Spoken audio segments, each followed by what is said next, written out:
Assalamualaikum warahmatullahi wabarakatuh. Salam sejahtera bagi kita semua. Shalom, Om Swastiastu, Namo Buddhaya, dan salam kebajikan. Halo teman-teman semuanya, perkenalkan nama saya Ginda Sheila Dwi Anggraini, mahasiswa dari Universitas Singapura Bangsa Karawang, Fakultas Keguruan dan Ilmu Pendidikan, Program Studi Pendidikan Jasmani, Kesehatan dan Rekreasi.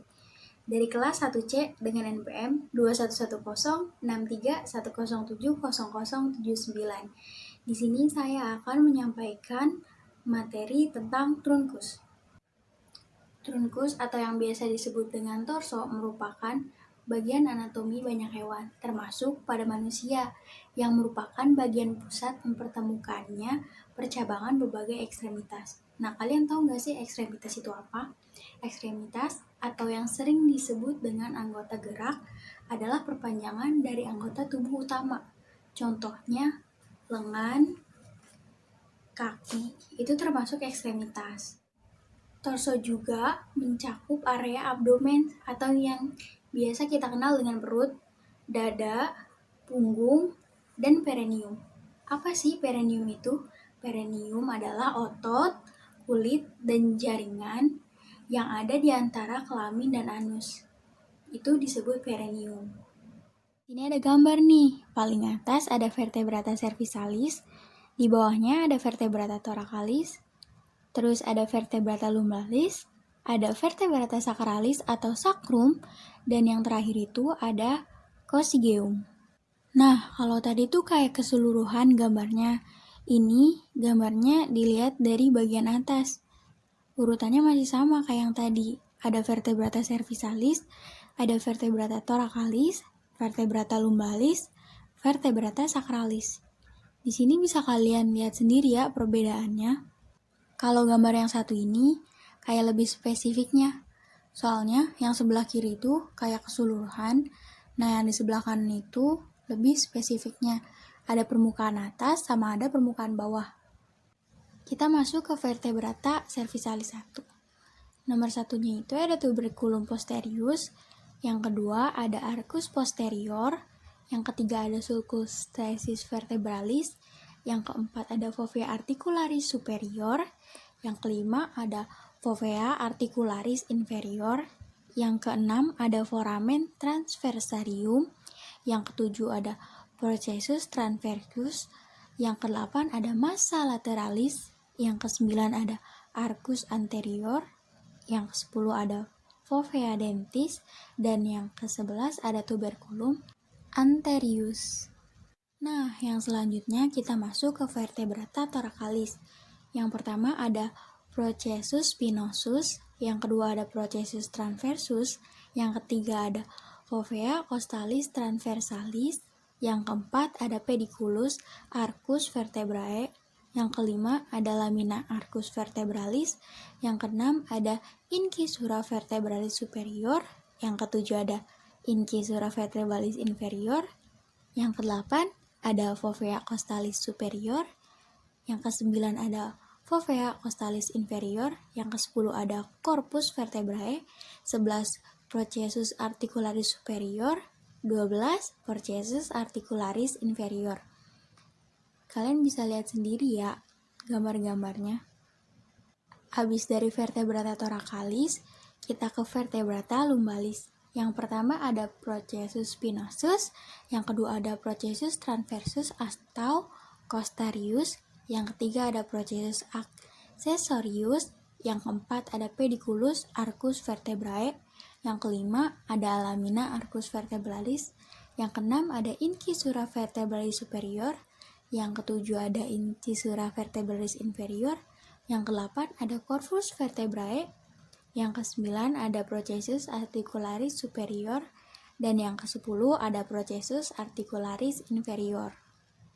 Di vertebrata sacralis sendiri, yang pertama ada processus articularis superior, ada processus mammillaris, yang ketiga ada pars lateralis, yang keempat ada tuberositas sacralis, yang kelima ada facies auricularis, yang keenam ada crista sacralis latellaris, yang ketujuh ada crista sacralis intermedia, yang kedelapan ada crista sacralis mediana, yang kesembilan ada foramen sacrale dorsale, Yang 10 itu ada hiatus sakralis, yang 11 ada cornus sakralis, yang ke-12 apex sakralis, 13 basic sakralis, 14 incisura vertebralis superior, 15 foramina sakralis pelvina, 16 linea transversae, 17 canalis sakralis. Masih berlanjut nih teman-teman di os costae. Yang pertama itu ada caput, yang kedua ada facies articularis capitis costae superior, yang ketiga ada facies articularis capitis costae inferior, yang keempat ada crista capitis costae, yang kelima ada column costae, yang keenam ada tuberculum costae, yang ketujuh facies articularis tubercoli costae, yang kedelapan ada angulus costae, yang kesembilan ada sulcus costae, 10 ada corpus costae, 11 crista coli costae, 12 sulcus arteria subellavia, 13 tuberculum scaleni anterior, dan yang ke-14 ada tuberositas serrati anterioris. Masuk ke bagian sternum ya teman-teman.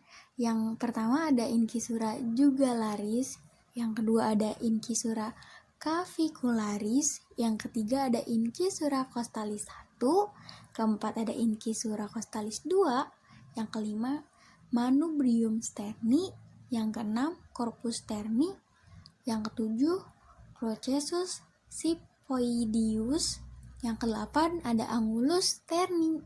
Selanjutnya kita masuk ke sistem alat gerak batang badan. Ada kolumna vertebralis atau yang biasa disebut dengan tulang belakang, tersusun atas 33 sampai 34 ruas. Yang pertama ada 7 ruas vertebrata cervicalis, ada 12 ruas vertebrata thoracalis, ada 5 ruas vertebrata lumbalis, dan 5 ruas vertebrata sacralis, dan yang terakhir ada 4 sampai 5 ruas vertebrata coccygealis. Bentuknya itu lengkung atau masuk ke pegas gitu. Antar ruas vertebratanya itu ada prasakral yang dipisahkan oleh discus intervertebralis dan vertebrae verae. Selanjutnya ada bentuk keseimbangan tulang belakang. Ada 3, ada lordosis, kyphosis, sama skoliosis. Lordosis itu cervical dan lumbal, kalau kyphosis thoracal dan sakral, kalau skoliosis itu abnormal. Masuk ke hubungan antar vertebrae. Terdapat 2 macam persendian antara vertebrae verae. Yang pertama itu ada diartosis antara facies arctic superior itu atau yang biasa disebut dengan vertebra bawah dengan facies arctic inferior atau yang biasa disebut dengan vertebra atas. Nah, yang keduanya itu ada synchondrosis. Hubungannya antara korpus vertebra di atas dan di bawahnya. Terus diantaranya itu terdapat discus intervertebralis. Di tepinya itu berbentuk cincin atau yang biasa disebut dengan annulus fibrosus. Nah, di dalamnya itu tuh, di intinya itu lunak atau berbentuk cairan yang biasa disebut nucleus pulposus. Di selanjutnya ada syndesmosis, hubungan antar korpus vertebrae karena adanya ligamen atau jaringan ikat. Nah, yang pertama ada jaringan ikat flavum, yang kedua ada ikat interspinale, yang ketiga ada supraspinale, yang keempat ada longitudinale, yang kelima ada ikat longitudinale posterius, dan yang keenam ada ikat intertransversarium yang menghubungkan dua processus transversus. Pernapasan atau respiration. Ada 2 tingkatan nih. Yang pertama ada inspirasi, yaitu pembesaran rongga dada. Tekanannya itu tekanan negatif. Dan yang kedua itu ekspirasi. Rongga dada diperkecil, tekanannya menjadi positif. Terdapat 2 gaya nih. Yang pertama itu merenggangkan, dan yang kedua itu memendekkan. Kalau merenggangkan itu namanya discus intervertebra. Yang kedua kan memendekkan tuh, namanya ligamentum 2. Nah, ligamentum 2 tuh membentuk keseimbangan yang kuat sama menghemat kerja otot. Nah, pada saat membesar dan mengecilnya rongga dada, ada kontraksi otot dinding dada, terus ada struktur dan sendinya, sama ada kekenyalan organ-organ pernapasan. For your information nih teman-teman, dada atau toraks dibentuk oleh 12 pasang tulang iga atau yang biasa disebut dengan costae. Nah, hubungan antara costa dan vertebrata itu, yang pertama ada diartrosis, yang kedua itu ada sinartrosis. Sinartrosis itu ligamentum yang melekat sekitar sendi syndesmosis. Nah, di gambar ini menunjukkan ada ligamen tuberculi costae, ada ligamen coli costae, ada ligamen capituli costae radium, ada rongga sendi arteri costovertebralis, dan ada rongga sendi arteri costotransversalis. Di sini juga ada ligamen capituli costae radiatum, ada ligamen costotransversarium anterior, ada ligamen capituli costae interarticular, ada rongga sendi arteri costovertebralis. Dilanjut, ada hubungan costa dengan sternum. Dari costae verae, hanya costa 1 berubah sinartrosis, yaitu sichondrosis. Yang lain secara diartrosis diperkuat ligamen sternocostalis radiata. Ada arteri interchondralis, diartrosis antara pinggir-pinggir iga 6, 7, dan 8. Kadang 9 dan 10 diperkuat ligamen interchondralis. Kita masuk ke otot-otot pernafasan nih teman-teman. Dibedakan menjadi 2 ya. Yang pertama itu ada reguler, yang kedua ada auxiliar. Nah, yang reguler sendiri diperlukan saat pernafasan biasa. Kayak kita lagi santai aja gitu nafas. Nah, yang kedua itu ada auxiliar. Diperlukan pernafasan seperti saat aktivitas fisik. Kayak olahraga. Pokoknya sesuatu yang mengharuskan kita mengeluarkan energi. Cara pernafasannya juga ada 2. Yang pertama ada respiratio costalis dan yang kedua itu ada respiratio diaphragmatis atau yang biasa disebut dengan abdominalis. Makin berat aktivitas, maka makin banyak otot auxiliar yang berkontraksi. Dari materi di atas, bisa kita simpulkan trunkus atau torso merupakan bagian dari anatomi banyak hewan, termasuk pada manusia, yang merupakan bagian pusat mempertemukannya percabangan berbagai ekstremitas.